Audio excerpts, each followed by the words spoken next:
आधी तुझा क्रोध शांत कर। नाही,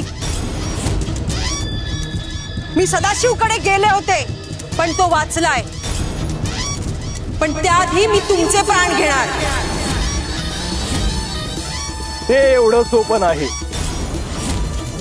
आपण बोलूया, यातून काही मार्ग निघतो आहे का ते बघूया। नाही, यातून कोणताही मार्ग निघणार नाही। असं कसं होईल? आजपर्यंत सृष्टीत अनेक युद्ध झाली, अनेक संकट आली,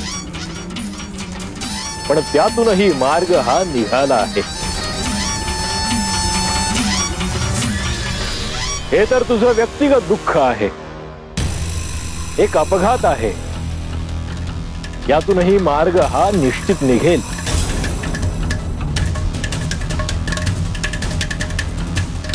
नाही, तुम्हा दोघांचे प्राण घेतल्याशिवाय मी शांत राहणार नाही।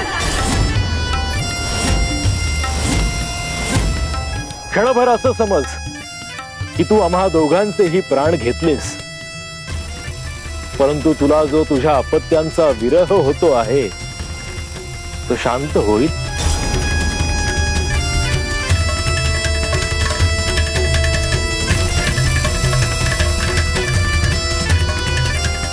गाथा नवनाथांची सोमवार ते शनिवार नव्या वेळेत रात्री 8 वाजता सोनी मराठीवर।